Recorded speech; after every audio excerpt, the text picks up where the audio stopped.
अस्सलामुअलैकुम नाज़रीन, मैं हूँ आपकी मेज़बान नूर। दुनिया में बहुत कम इंसान ऐसे होते हैं जो अपने ख़यालात से आपको इतना मुतासर करते हैं कि आप रोबोट की तरह उनका पीछा करने लगते हैं। ऐसे लीडर को करिश्मेटिक लीडर कहा जाता है। क्रिकेट के कौमी हीरो और सियासत में नौजवानों के लीडर की शादी ने जहाँ बहुत से दिल तोड़े, वहाँ एक दिल आबाद भी किए। जी हाँ, यकीनन आप जान गए होंगे मैं किसकी बात कर रही हूँ। हमारे मेहमान हैं इमरान खान और रेहाम खान। आइए उनसे मिलते हैं और ये जानते हैं कि अवाम के दिलों को जीतने के साथ साथ उन्होंने एक दूसरे के दिल कैसे जीते।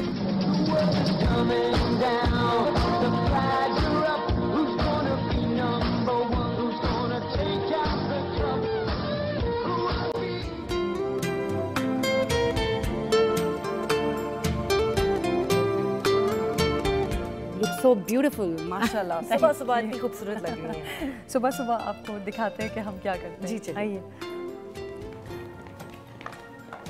आपकी सुबह कितने बजे हो जाती है? मेरी सुबह एक्चुअली फजर के बाद सुबह हो जाती है और फिर मैं कोशिश करती हूँ कि थोड़ा सा मैं वापस सोने की कोशिश, लेकिन वो मुमकिन नहीं होता। आजकल जो बच्चे भी सारे घर पे हैं तो काफ़ी मसला हो जाता है, लेकिन मैं नॉर्मली 5 बजे। तो फिर रात को जल्दी भी सो जाती होंगी आप? नहीं, क्योंकि बच्चे आजकल आए हुए हैं तो उनके साथ भी जागना पड़ता है। वो सारी रात जागना, और खानसा भी काफ़ी लेट सोते हैं, तो we don't sleep very long hours. मैं बड़ा ऐसे भी इंसोम्नियाक हूँ। अच्छा। हाँ, तो मैं ट्रेडिशनली मेरे बारे में मशहूर है कि 3-4 घंटे से ज़्यादा मैं सोती ही नहीं हूँ। लेकिन अच्छी बात है, इतनी ज़्यादा सोने में वेस्ट हो जाती है लाइफ। हाँ, वेस्ट तो हो जाती है लाइफ, मैंने वेस्ट नहीं की लेकिन थोड़ा सा ज़्यादा अगर life has changed after getting married to Khan साहब। Obviously life has changed from going from single to very married is a huge change. Very married and बहुत सारी रिस्पॉन्सिबिलिटीज के साथ, और बहुत बड़ा ससुराल है। और जब अचानक आप पूरे पाकिस्तान की भाभी बन गई। हाँ। और प्रोटोकॉल किस तरह हैंडल करती हैं? थोड़ा सा अजीब लगता है या you enjoy the protocol and the power and everything? Power तो ये है कि इज़्ज़त बहुत है, लोग बहुत प्यार करते हैं, बहुत इज़्ज़त करते हैं, तो वो बड़ा हार्ट वार्मिंग सी फीलिंग है, क्योंकि इतनी लोग इज़्ज़त से। अक्सर लोग मुझे, जो फेमिनिस्ट्स हैं मेरी फ्रेंड्स वगैरह, तो अक्सर मुझे कहती है भाभी भाभी क्या है। उनका मुझे बड़ा अच्छा लगता है, क्योंकि जब इंसान आपको अपनी फैमिली का हिस्सा बना ले, अपना बड़ा बना ले, भाभी का तो बड़ा प्यार का रिश्ता है, तो इससे ज़्यादा इज़्ज़त कोई किसी को क्या दे सकता है। तो मुझे बड़ा अच्छा लगता है। और प्रोटोकॉल ये है कि वही इज़्ज़त है जो प्रोटोकॉल है। इसका मतलब ये है कि कभी कभी जब आप चाहते हैं कि प्राइवेसी हो, वो नहीं। मिसाल के तौर पे जब हम उम्रे पे गए तो मुश्किल था इबादत करना, क्योंकि लोग इतने सारे प्रोटोकॉल। प्रोटोकॉल भी साथ लेकिन वो प्यार है लोगों का, जाहिर है वो इज़्ज़त है, वो one has to accept it. लेकिन ये है getting used to it. I'm getting used to it. आप पहले भी चारा नहीं है। आप तो मीडिया से तो थी ना? नहीं, मीडिया से तो थी, लेकिन मेरी बड़ी प्राइवेट लाइफ थी, इन द सेंस कि मैं बाहर ज़्यादा जाती ही नहीं थी। अच्छा, कि जहाँ आप रिकग्नाइज हो। और फिर इमरान खान के साथ बाहर निकलना तो ऑब्वियसली खामखा आप हर जगह रिकग्नाइज होगे। तो ऐसा भी हुआ 1-2 दफ़ा कि मैंने, जो आम हम काम करते हैं, जैसे मुझे ग्रोसरीज करने का खुद बड़ा शौक है। थोड़ी घरेलू वाइफ है, हाउस वाइफ है? नहीं, हाउस वाइफ तो I think is the wrong thing. I just घर की शॉपिंग करने का, ग्रोसरी शॉपिंग का मुझे से कपड़ों की शॉपिंग से ज़्यादा शौक है। तो आप जाके वैसे वो करते हैं कि टमाटर कितने के हैं, अदरक कितने किलो मिल रही है? अच्छा, मैं उस तरह बिल्कुल नहीं हूँ कि मुझे बड़ा बुरा लगता है सुपरमार्केट में, मतलब हाई स्टोर में जाके। नहीं, ग्रोसरी शॉपिंग करती हूँ, लेकिन ये जो इससे मुझे बड़ी एम्बैरेसमेंट होती है कि कभी किसी से हाँ नहीं, वो मुझे बड़ी शर्म आती है ऐसे करते, मुझे आदत नहीं है। तो जो कहते हैं मैं दे देती हूँ। हाँ, लेकिन अगर ज़्यादा चार्ज करें तो शायद मैं दोबारा वहाँ जाऊँ ना। हाँ, तो रसीदें साथ रखती हूँ मैं। लेकिन ये है कि पिछले 2 दफ़ा ऐसा हुआ कि मैं गई और चादर वादर और मुँह भी छुपाया हुआ था, लेकिन रिकग्नाइज कर लिया लोगों ने। यू माशाल्लाह famous personality now and you Khan साहब वाइफ, सो एवरीबडी लाइक आपकी तो हर मूव पे मेरा ख्याल है देसी मुर्गियाँ खरीदते हुए समझ गए होंगे कि कौन हो सकता है। और देसी मुर्गियाँ खुद बनाती? हाँ, देसी मुर्गी, हाँ जी। पहले कुछ और तरह से यहाँ पे देसी मुर्गी बन रही थी, तो अब हमने कुछ मेन्यू चेंज किया है। और मैंने सुना आप नाश्ता भी खुद बनाती हैं? नाश्ता हमारा बड़ा सिंपल सा है। नाश्ता अब आप देखेंगे तो इतना कोई ख़ास, खान साहब की जो नाश्ता है वो एज सच कुक्ड नहीं होता। बनता। अच्छा। लेकिन हाँ, तो 2 नाश्ते बनते हैं, पहले खान साहब का और मैं, पहले हम अर्ली उठते हैं तो नाश्ता कर लेते हैं और फ्रेश वो बड़ा उनका हेल्दी ब्रेकफास्ट होता है, और फिर बच्चों के लिए I do a cooked breakfast. तो फिर आप हमें बताएंगी किस तरह से बनाने वाली, हम भी सीखेंगे। स्पेशल खान साहब के लिए जो नाश्ता बनता है, जितने भी आप फैंस हैं, जितने भी फॉलोअर्स हैं, आप ये नाश्ता देखने वाले हैं, और आई एम श्योर कि पूरा पाकिस्तान आज के बाद यही नाश्ता करने वाला है। आइए।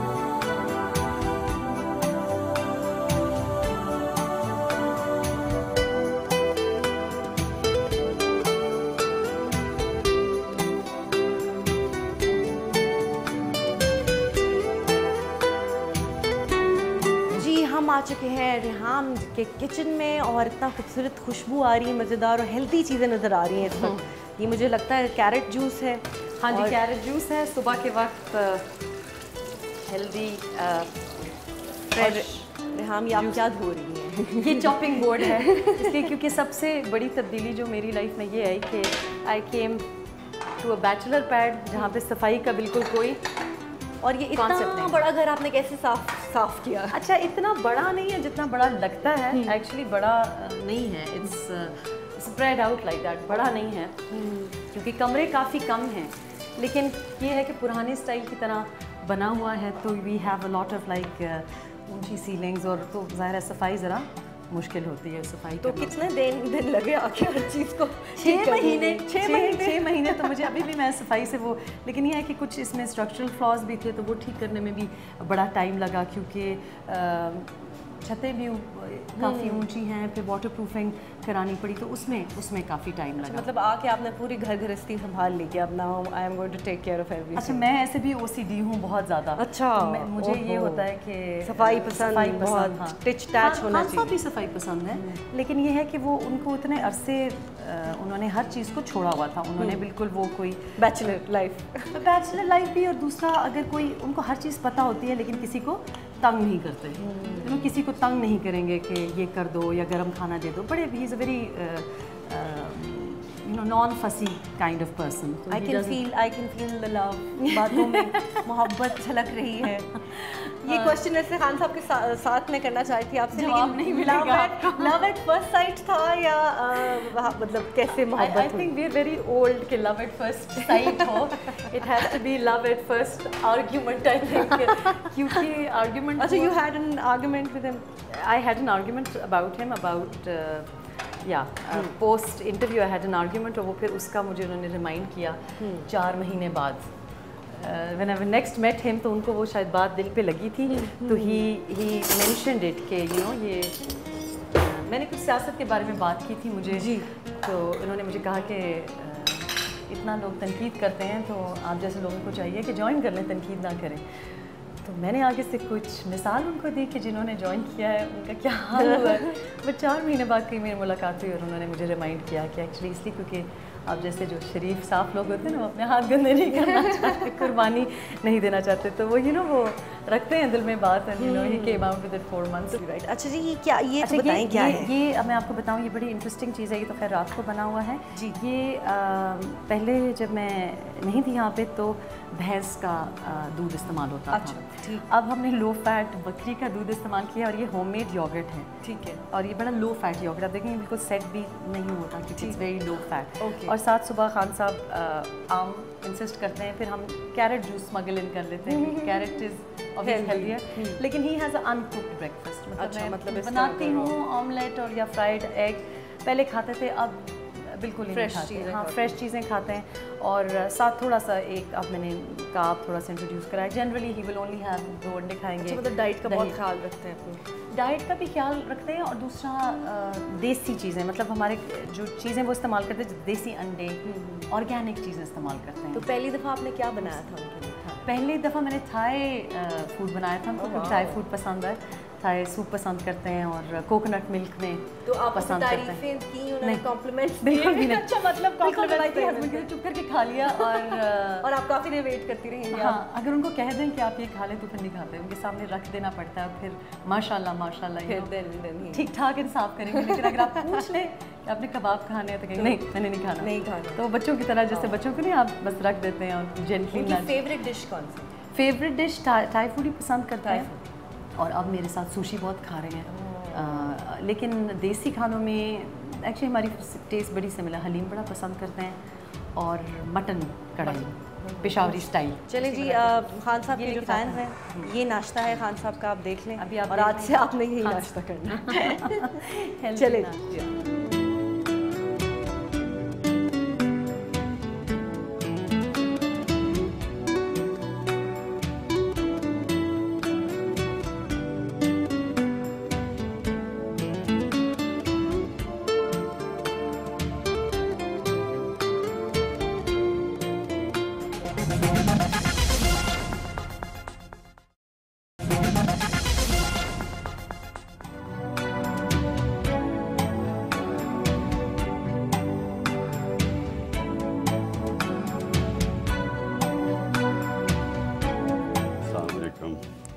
क्या हाल है आपका? बिल्कुल ठीक हूँ, आप कैसे हैं?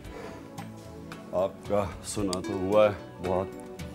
सर हम तो आपके बहुत बड़े फ़ैन हैं and I am so excited and I am so nervous is well कि आपको इंटरव्यू कर रहे हैं, but your wife made it so comfortable. इतनी अच्छी उनसे गपशप हो रही थी और आपके लिए जो खूबसूरत सी नाश्ते की टेबल तैयार हुई हुई है। खूबसूरत नहीं, सादा नाश्ता। सादा, लेकिन इतने प्यार से मोहब्बत से उन्होंने सजाई है टेबल। अच्छा जी, सादा नाश्ते से हम बात करते हैं कि मैंने देखा कि आप आम खाते हैं, दही जो है वो बकरी के दूध की बनी हुई है और फ्रेश जूस पीते हैं। तो आपकी जितने फॉलोअर्स हैं, जितनी यूथ है, उनको क्या मैसेज देना चाहेंगे कि ये चीज़ें क्यों खानी इंपॉर्टेंट है? बिकॉज हम लोग तो बर्गर्स पे जिंदा रहने वाली कौम है। और कहते हैं तहरीक इंसाफ में बर्गर क्राउड है। देखें, ये इसलिए ज़रूरी है कि अगर इंसान के पास सेहत नहीं है, कुछ नहीं है, तो मेरी तो जो यूथ है उसके ऊपर सबसे ज़्यादा अगर मैं उनको कोई बात जो एडवाइस करना चाहता हूँ वो ये कि अगर आपने ज़िंदगी, सब कुछ आप कमा लें ज़िंदगी में, पैसा बना लें, सब कुछ आपको मिल जाए, लेकिन आपकी सेहत नहीं है, अब कुछ नहीं है। खान साहब, कमिंग टू योर मैरिज, माशाल्लाह, सबसे पहले तो आपको बहुत मुबारक, हम सब की तरफ से, पूरे पाकिस्तान की तरफ से। अचानक एकदम से सबको न्यूज़ मिली, सब कुछ लोगों के दिल भी टूटे और कुछ लोग बहुत बहुत खुश भी हुए, बहुत से लोग। तो मुझे ये बताएं कि अचानक कैसे फैसला हुआ? रेहाम में क्या ऐसी बात थी जो आपको दिल को टच कर गई इतने अरसे के बाद? देखिए नूर, मेरी उम्र में इंसान इतना जज्बाती फैसले नहीं करता, क्योंकि जब आपकी उम्र हो जाए 62 साल की, तो वो फिल्मी सीन तो नहीं होता कि प्यार हो गया दरख्त के इर्द चक्कर मार के और करके, तो एकदम आदमी एक सिंगल इंसान के लिए इस फैमिली सिस्टम में रहना आसान नहीं है। लेकिन मेरे बच्चे छोटे थे, तो इसलिए जब वो छोटे थे मैंने कभी सोचा नहीं शादी का। लेकिन जब वो बड़े हो गए तो मैंने इसलिए भी सोचा कि पॉलिटिक्स में मेरे ऊपर इतनी उल्टी सीधी बातें करते थे ये, तो मैंने सोचा पहले ज़ेन बनाया शादी का। फिर मैंने सोचा कि मैं ऐसी कोई औरत से शादी करना चाहता हूँ जिसको स्ट्रगल करना है, जो ज़िंदगी में मुश्किल हालात से गुजरी। ये ज़रूरी इसलिए है कि मेरी ज़िंदगी मुश्किल है, आसान नहीं है। रेहाम बीबी के लिए मेरे साथ ज़िंदगी गुजारना आसान नहीं है। तो प्रपोज आपने किया पहले या फिर रेहाम ने ये पहला कदम? प्रपोज तो खैर मैंने किया, प्रपोज तो मैंने किया। आपने प्रपोज किया एंड शी सेड यस, आपने इमीडिएटली यस कह दिया या कुछ सोचा?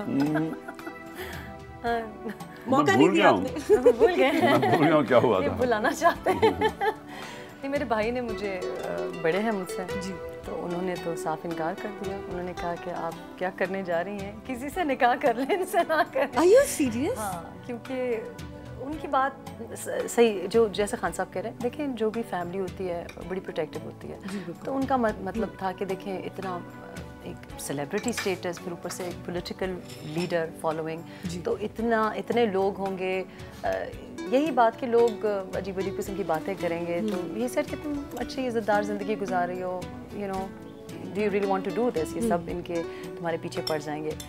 तो बड़े मुझसे, मैं कुछ बोली नहीं, उनसे मैंने आर्ग्यू नहीं किया, लेकिन मुझे ये ख्याल आया कि किसी न किसी को हिम्मत करनी पड़ती है उन गंदे जो अनासर हैं उनके सामने खड़े होने की और उनसे लड़ने की। क्योंकि आज अगर मैं चुप हो जाऊंगी तो और बहुत सी बच्चियां होंगी जो कि शायद अभी इतनी हिम्मत ना रखती हूँ, इतना ज़िंदगी के प्रोसेस में से नहीं गुजरी हूँ, तो वो डिस्करेज हो जाएगी। खान साहब, अब आपके जितने भी फैंस हैं और हमने तस्वीरें देखी हैं आपकी निकाह की, और बहुत से दिल ख़वातीन के, घर वालों के, अम्मियों के, सब ने दुआएं दी आपको, लेकिन रह गई रस्में आपकी देखनी। बड़ी ख्वाहिश जिनसे मैं पूछूँ ना कि काश हम भी मेहंदी देखते, हम कोई रस्म देखते। अगर आप हमें एक छोटी सी इजाज़त दें तो we got 2 rings with us, और अगर आप एक दूसरे को पहना दें तो आप हमारे जो है वो आपके फैंस को तसल्ली हो जाएगी कि हमने तो ऐसा कुछ नहीं किया। अच्छा, आपने रिंग्स नहीं पहनाई एक दूसरे को? नहीं, रिंग पहनाई थी, लेकिन मेरा ख्याल है वो देखिए ये हमारे साहब की तरफ से थी। और एक होती है शादी जो आप करते हैं 20-25 साल 30 साल की उम्र में, एक होती है 60 साल की उम्र में इंसान ये शादी करता है। आप खान साहब बिल्कुल 60 साल के नहीं लगते वैसे ये, लेकिन उसमें और फर्क होता है उस शादी में। वो चलें, अगर आप ये प्यार से पहना दे रहे हमको। दूल्हे का सेहरा सुहाना लगता है, दुल्हन का तो दिल दीवाना लगता है। दूल्हे का सेहरा सुहाना लगता है, दुल्हन का तो दिल दीवाना लगता है। पल भर में कैसे बदलते हैं रिश्ते, पल भर में कैसे बदलते हैं रिश्ते। अब तो हर अपना बेगाना लगता है। लीजिए, ये आपने देखी रस्म खान साहब की और रेहाम की, ये हमारे लिए उन्होंने की। मैं आपसे सिर्फ ये पूछना चाहूँगी कि जब आपने शादी का फ़ैसला कर लिया, जैसे आपने बताया माशाल्लाह आपके बेटे हैं 2, यू गॉट फैमिली बच्चे एज वेल, तो क्या उनका रिस्पांस कैसा था? उनसे आपने पूछा, उनको बताया? देखिए, फ़र्क होता है सिचुएशन। रेहाम का सिचुएशन फ़र्क था, इनके बच्चों के साथ मेरे बेटों का फ़र्क था। तो मेरा जो बड़ा बेटा है उसको और ये सारी शादियों में जिधर जो बच्चे या माँ बाप दोनों से प्यार करते हैं, वो जब डिवोर्स भी हो जाए वो चाहते नहीं है कि माँ बाप दूसरी शादी करें, और इसलिए मुश्किल था उनको। और आहिस्ता आहिस्ता खैर टाइम है, टाइम से कहते हैं ना, time is a great healer, Aahista Aahista ठीक हो जाते हैं। सर, ये बताएं, अगर आपके बेटों में से किसको आप चाहेंगे कि वो भी पॉलिटिक्स में आए? देखिए, ये ज़रा मुश्किल सवाल है, मैं आपको अर्ज़ करूँ। सबसे पहले तो डेमोक्रेसी का मतलब होता है मेरिटोक्रेसी, यानी डेमोक्रेसी में और बादशाहत में फ़र्क ये होता है कि बादशाहत में खून की वजह से इंसान ऊपर आ जाता है, डेमोक्रेसी के अंदर मेरिट की वजह से ऊपर आता है, और इसलिए डेमोक्रेसी जीत गई है। अब बात यह है कि अगर तो मेरे बच्चे एक डेमोक्रेटिक प्रोसेस के थ्रू ऊपर आते हैं और वो पार्टी का इलेक्शन लड़ते हैं, क्योंकि हमारी एक डेमोक्रेटिक पार्टी है जी, और जिसमें रेहाम के ऊपर भी बार बार मैं ये उल्टी सीधी चीज़ें मुझे बड़ी तकलीफ़ होती है सुन के, कि जब कहते हैं जी देखें मारूसी सियासत रेहाम किसी कैंपेन में चली गई। भाई सारी मगरबी दुनिया में आपकी बीवी वाइफ सपोर्ट करती है, यानी अगर वो इसका मतलब अगर आपके नजरिए में मानती हैं तो वो आपके साथ है ना, तो अगर आपके नजरिए को सपोर्ट करती हैं तो इसमें क्या, ये कोई मारूसी सियासत नहीं है। अब जाहिर है हर कल्चर की एक डिफरेंट तरीका होता है। कमिंग बैक टू कि बच्चे कौन, मेरा ख्याल है सुलेमान में बड़ी पॉलिटिकल सेंस ज़्यादा है, वो बड़ा भी है, ज़ाहिर है छोटा तो भी छोटा है, लेकिन वो बड़ी इंटरेस्ट से जब बात होती है, ख़ास तौर पे जब पुरानी हम हिस्ट्री की बात करते हैं, जैसे ट्राइब्स की बात करते हैं, तो वो बहुत ज़्यादा उसमें इंटरेस्ट लेते हैं कि अच्छा बरकी ट्राइब, हाँ मतलब वो कुछ तो यही कि यू नो जैसे जब आपका होता है ना एक फादर फिगर को फॉलो करना, एक फादर को रोल मॉडल जब आप बनाते हो, और आप तो रोल मॉडल हैं इतने सब लोगों के लिए, तो बच्चे तो आपको he tries to do all the things जो लेकिन ये कहना कि पॉलिटिक्स में आना है, ये इसी तरह ही कहना है कि सुलेमान को और कासिम को क्रिकेट बनना चाहिए, क्रिकेटर बनना चाहिए। देखिए ना, वो उनको क्रिकेट का भी शौक है लेकिन जिस तरह क्रिकेट है मेरे नज़र में उसी तरह पॉलिटिक्स है। क्रिकेट में मसलन 2 भाई हैं कि मुश्ताक मोहम्मद के तीनों भाई खेले, मेरी 2 खाला के बेटे, यानी मेरी 3 बहनों के बेटे, मैं छोटी बहन का बेटा था जी, हम तीनों पाकिस्तान के टेस्ट कैप्टन बने, लेकिन एक मेरिट के सिस्टम से आए। लेकिन तो इसी तरह अगर मैं नहीं जानता कि सुलेमान की आगे क्या वो उसकी एम्बिशन है, उसका पॉलिटिक्स पे इंटरेस्ट है, बाप की वजह से है, लेकिन ये इसका मतलब नहीं कि जिस तरह ये बाकी पार्टीज हैं कि जी 20 बेटा साल है का तो टिकट मिल गई है। 21 साल का बेटा को चेयरमैन बन गया पार्टी का, कोई बहन कुछ बन गई, कोई बाप है तो बेटी बन, ये नहीं सिस्टम आएगा तहरीक इंसाफ। मेरिट पे अगर होंगे तो आप उनको लेकर आएंगे। तो खान साहब, अब वर्कआउट का आपकी कितने 1.5 घंटे का वर्कआउट होता है या वॉक पे जाना है? हमने अभी वर्कआउट सारा दिन होता है, लेकिन जो आप कहें फॉर्मल वर्कआउट है वो घंटे से ज़्यादा होता है। 1.5 घंटे। ये मेरी घड़ी है, इस घड़ी के ऊपर आता है कि मैंने कितने मील चलाऊं दिन में।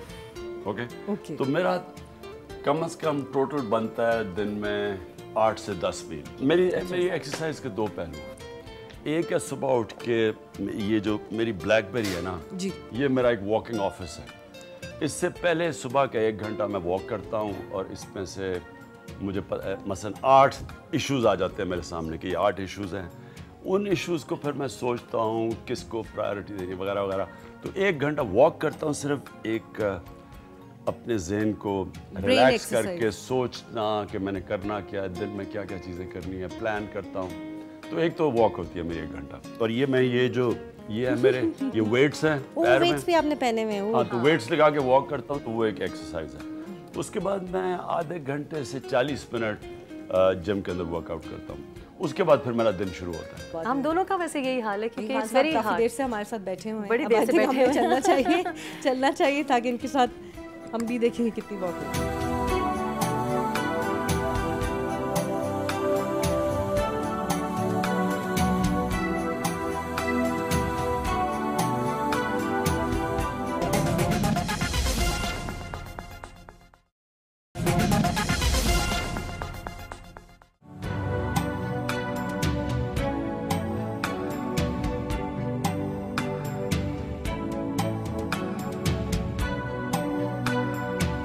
खान साहब, माशाल्लाह आपने 4 हलकों की डिमांड की थी और 3 में आपको कामयाबी मिली, लेकिन क्रिटिक्स का कहना है कि ये बेज़ाब्तगी थी, धांधली नहीं। ये कौन फैसला करेगा? ये कौन फैसला करेगा कि ये गलतियां हुई हैं या ये धांधली है? ये तो वो देखे ना, हमारे ज़माने में अपने अपने अंपायर होते थे, तो जो बाहर की टीम हारती थी वो अंपायरों को कहती थी चीटिंग है, हम कहते थे गलतियां हुई हैं। इसलिए तो न्यूट्रल अंपायर आए हैं। अब मुसीबत ये है कि इलेक्शन कमीशन को सारे पाकिस्तानी समझते हैं, अब सबको सारी पार्टी समझती हैं कि नून लीग की बी टीम है। अब जब इलेक्शन कमीशन नून लीग की बी टीम बन जाए तो वो कहेंगे, नून लीग कहेंगे गलतियां की, हम कहेंगे इन्होंने धांधली की है। इसमें इन्वेस्टिगेशन की जरूरत थी, वो इन्वेस्टिगेशन हुई नहीं। जो जुडिशल कमीशन थी उसने वो जो डिटेल्ड इन्वेस्टिगेशन एजेंसीज के साथ, आईबी के साथ, आईएसआई के साथ, एफआई, वो उन्होंने की नहीं। उन्होंने इलेक्शन कमीशन की गलतियां 40 जगह उन्होंने उनकी गलतियां, कोताहियां वो सामने लेके आए हैं। और तो वो उस पर इन्वेस्टिगेशन हो तो पता चले कि वो धांधली थी या वो बेज़ाब्ती। राइट सर, ये भी बताएं कि NA 122 में आपने अलीम खान साहब को टिकट दी है। डोंट यू थिंक कि आप जैसे यंग, आपके जितने भी सारे कारकुन हैं, उनको उनमें से किसी को देनी चाहिए थी? मैं आपको अलीम खान का बताऊं। अलीम खान जब 25 साल के थे इनको कैंसर हो गई। इनका इलाज हुआ शौकत खानम कैंसर हॉस्पिटल। ये पढ़ रहे थे कनाडा, ये इन्होंने गवर्नमेंट कॉलेज से पढ़े, कनाडा में जाके काम शुरू किया, तब कैंसर हो गई, बच गए। उन्होंने फिर उसके बाद अपना हाउसिंग सोसाइटी शुरू की। अलीम खान वो आदमी है जो मिडिल क्लास का आदमी उठ के ऊपर पहुंचा, और उसने फिर सबसे ज्यादा डोनेशंस मैं तो तब से जानता हूं जब इन्होंने शौकत खानम को पैसा देना शुरू किया। मुझे तो नहीं पता था कि शौकत खानम ने इनको बचाया। फिर मैं नंबल यूनिवर्सिटी बनाई, तब इन्होंने पैसा दिया, जब ये पीटीआई में भी नहीं थे, पीटीआई को फंड किया इन्होंने। तो अलीम खान ने स्टेज पे खड़े होकर क्या है, कोई मुझे ये बता दे कि मैंने कोई गलत काम किया है, मैं रिजाइन करने के लिए तैयार हूँ। अभी तक किसी ने कोई, ये बस जनाब अलीम खान, अगर अलीम खान ने पैसा बनाया, कोई गुनाह तो नहीं है पैसा बनाना। अगर अलीम खान ने एक गलत काम किया होता, शहबाज शरीफ को जो मैं जानता हूँ, सियासी इंतकामी कार्रवाई के वो मास्टर हैं, उन्होंने अब तक इसको जेल में डाल देना था। खान साहब, लेकिन सवाल हमारा जो कि बहुत से लोगों के जहन में भी ये आता है, because PTI is famous for कि आप यूथ को, नए लोगों को आगे लाए हैं और ला रहे हैं। तो अब जैसे पुराने ऐसे ही लोग जो कि दूसरी पार्टीज़ में भी जो कि पावरफुल लोग हैं, वो इक़्तिदार में जब आपको आपकी पार्टी में भी टिकट मिलती है तो ऑब्वियसली सवाल उठते हैं। और लोग समझते हैं, आपसे पूछना भी चाहते हैं कि मतलब वही लोग वैसे ही लोग क्यों आप भी अपनी पार्टी में शामिल कर रहे हैं, यंग लोगों को क्यों नहीं लेकर आ? 2013 का इलेक्शन हुआ तो 80% तहरीक इंसाफ के नौजवान थे। देखें, हम नौजवानों को प्रमोट करते हैं, लेकिन आखिर में इक़्तिदार में आके गवर्नमेंट चलानी है। अब जब तक आपके पास वो लोग जहांगीर तरीन की तरह, असद उमर की तरह, अलीम खान की तरह जिन्होंने कामयाबी हासिल की हो पॉलिटिक्स के बाहर, जब तक ऐसे लोग आपके गवर्नमेंट में नहीं आएंगे, आप गवर्नमेंट कैसे चलाएंगे?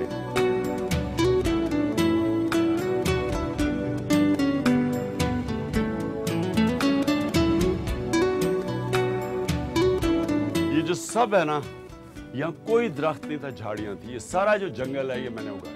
ये आपने खुद प्लांट किए हैं? सारे दरख्त बड़े बड़े देख रहे हैं, ये जितने भी दरख्त हैं ये सारे मैंने ये 10 साल में सारा ये सब देख रहे हैं। तो ये आपके अंदर एक बागबान भी है। मेरी बचपन से मैं इतना सा था, मेरी ख्वाहिश थी कि मैं जंगल में रहूं। ये मेरी बचपन से ख्वाहिश। शेर है ना जंगल के।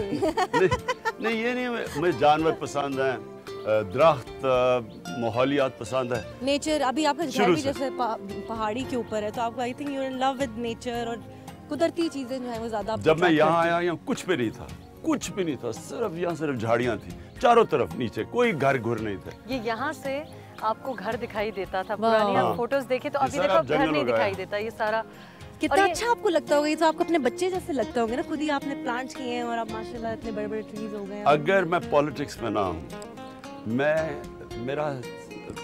काश्तकारी करूँ और फल उगाऊँ और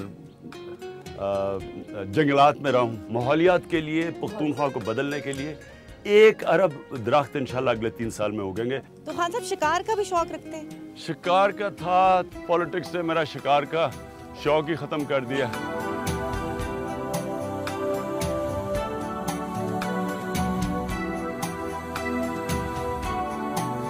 ट्राई करें, इतना मीठा अमरूद आपको कहीं नहीं मिलेगा। और ये आपने खुद लगाया हुआ प्लांट? सारे सब मेरा स्पेशल अमरूद।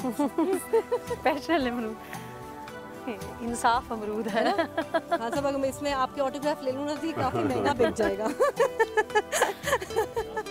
रेहाम की कौन सी ऐसी आदत है जो आपको बहुत पसंद है?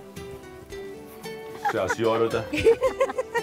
उसमें इसका एक वैल्यू सिस्टम है, इसका सुबह उठती है, अखबार पढ़ती है, दुनिया की सियासत की तरफ देखती है, पाकिस्तान की देखती है, इसके अपने व्यूज़ है सियासत पे, शऊर रखती है।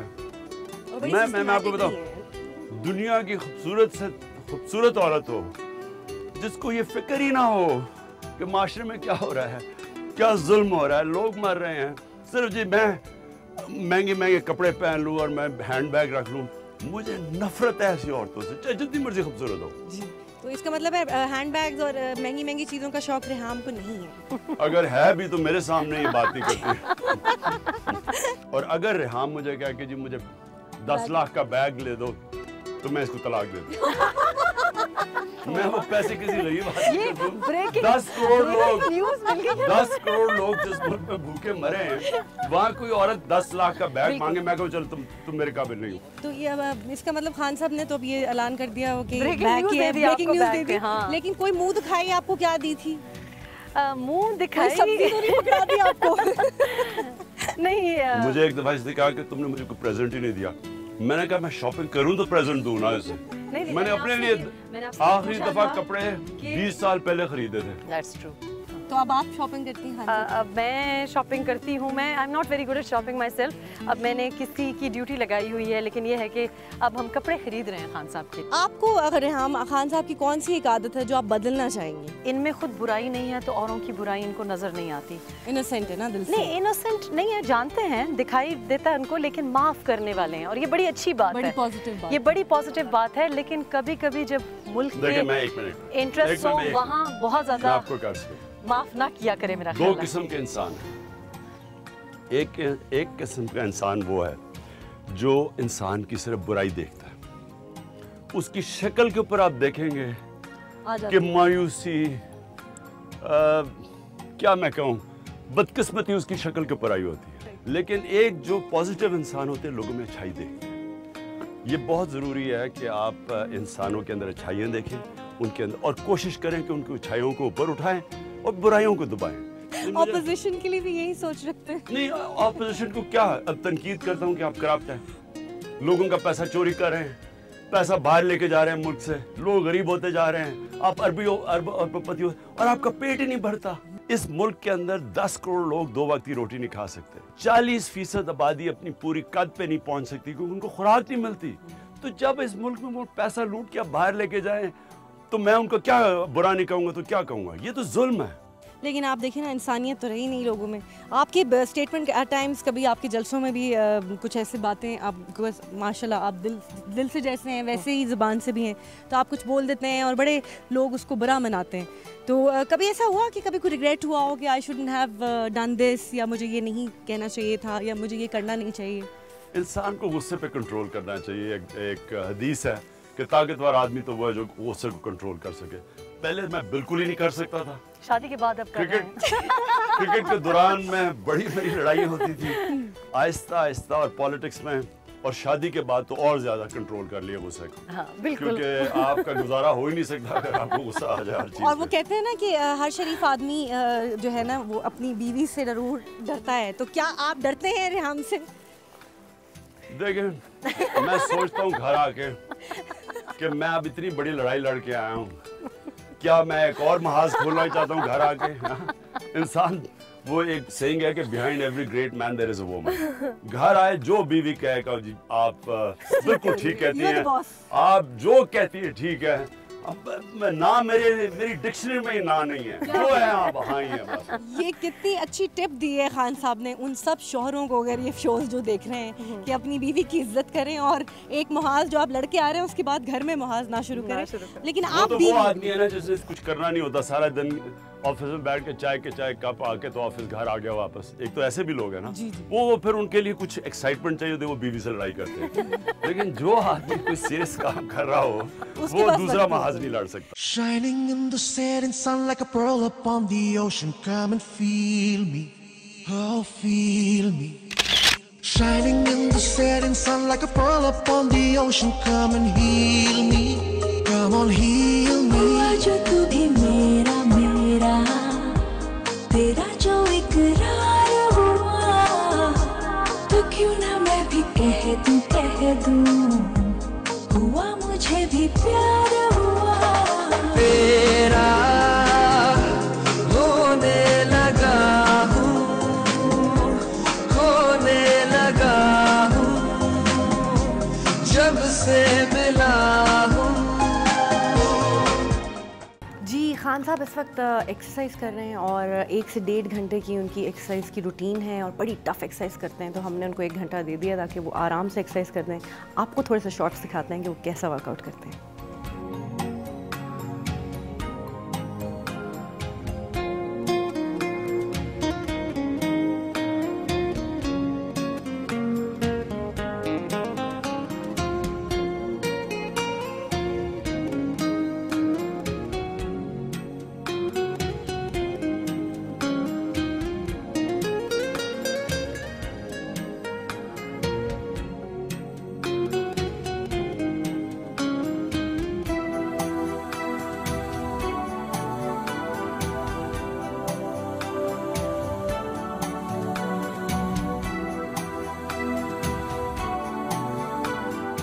आपने मैंने देखा इतने सारे वेट्स, पता नहीं कितने केजीज आप की एक्सरसाइज करते हैं।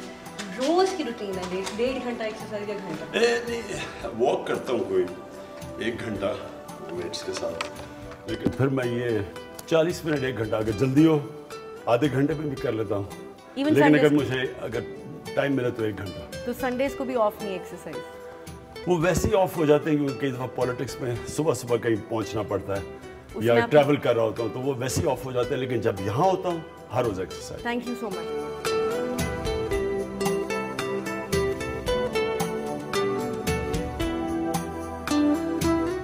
प्रोग्राम का बकिया हिस्सा देखिए कल शाम 7:05 पर।